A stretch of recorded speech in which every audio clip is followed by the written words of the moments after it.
Hola, bienvenido a esta nueva tutoría. Recíbela y llévala también en tu dispositivo móvil o tableta. Recuerda, esto es tutorías.co. Comillas. Un grupo reunido buscando excluir a buenos estudiantes se convierte en una sociedad frustradora de sueños. Comillas. Como se observa en la figura, el ejercicio planteado consiste en crear un programa que permita ordenar los datos de una matriz descendentemente por columnas. Se plantea la solución en un programa de 60 líneas. En la línea 3 se importa la librería Foundation.h, propia del entorno de programación de Objective-C. También se pueden importar librerías de C++ o de C. Entonces veamos la función ejecutar, líneas 15 a 51. En esta función se declara una matriz, se inicializa con datos y en la línea 18 se declara un vector. La idea será pasar los datos de la matriz al vector, ordenar el vector y retornar los datos del vector a la matriz, haciendo un recorrido por columnas. De ese modo la matriz quedará ordenada por columnas descendentemente. El vector se va a ordenar descendentemente. Entonces en las líneas 20 a 25 se pasan los datos de la matriz al vector. En la línea 26 a 36 se ordena el vector descendentemente usando el método de ordenamiento burbuja. Y en las líneas 37 a 43 se retornan los datos del vector a la matriz por columnas, haciendo un recorrido. Lo vemos en la línea 40, la matriz A en la fila J, o sea el segundo ciclo. Y luego se imprime toda la matriz. Le invitamos a visitar la tutoría Ordenar matriz por columnas descendentemente en Turbo C. Allí se explica el uso de ciclos, de arrays y de condicionales. Aquí vemos programa orientado a objetos. Recuerde que la programación orientada a objetos es un paradigma de programación que permite solucionar problemas usando clases.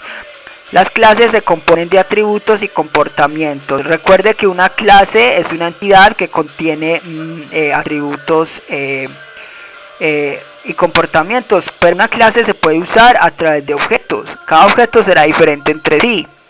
Los objetos reutilizarán la misma clase. Suponga un formulario de datos con varios botones. Un botón será un objeto de la clase botón. Bien, entonces así se programa orientado a objetos. Para hacerlo en Objective-C se usan dos bloques de código principal, que son la interfaz y la implementación. En la interfaz se define la estructura de un objeto, o sea, se declaran los atributos y comportamientos. Y en la implementación se programa cada función declarada en la interfaz. Veamos la interfaz, línea 5 a 7, estaba entre las directivas @interface @end. Aquí damos nombre a la clase como ordenar matriz por columnas descendentemente. Dos puntos, invocamos la función NSObject y declaramos las variables de instancia o variables globales. Estas variables auxiliar I, C, J, N y bandera pueden ser accedidas desde cualquier método de la implementación, ya que son variables globales. Veamos línea 6, la declaración de la función ejecutar. Primero con guión indicamos que se va a declarar un método de instancia, luego el tipo de retorno void para retornos vacíos o que no retornan datos y el nombre de la función, en este caso ejecutar. Esta función no recibe parámetros. Así queda definida la interfaz. Ya el compilador sabrá el espacio de memoria a reservar a cada objeto que se instancie de esta clase. Veamos la implementación, líneas 9 a 52. Internamente el compilador importa la interfaz. Para programar una función hay que validar que haya sido previamente declarada. Veamos la función init o el constructor por defecto de cualquier clase, líneas 10 a 14. Este constructor se invoca cuando se instancia un objeto de la clase ordenar matriz por columnas descendentemente, o sea en la línea 56. El constructor no es necesario declararlo a menos que se sobrescriba, es decir, que reciba parámetros de entrada. El constructor entonces se encarga de inicializar las variables de instancia. Para este caso en la línea 12 se inicializa la variable n, c y bandera. Las demás variables se usan en los ciclos, no es necesario inicializarlas. Ya vimos la función ejecutar y con esto queda lista la implementación y la interfaz de la clase ordenar matriz por columnas descendentemente. Para usar esta clase en otros archivos y evitar copiar y pegar todo el código, usted puede programar la interfaz y la implementación en archivos con extensión .h y .m respectivamente y luego importarlos.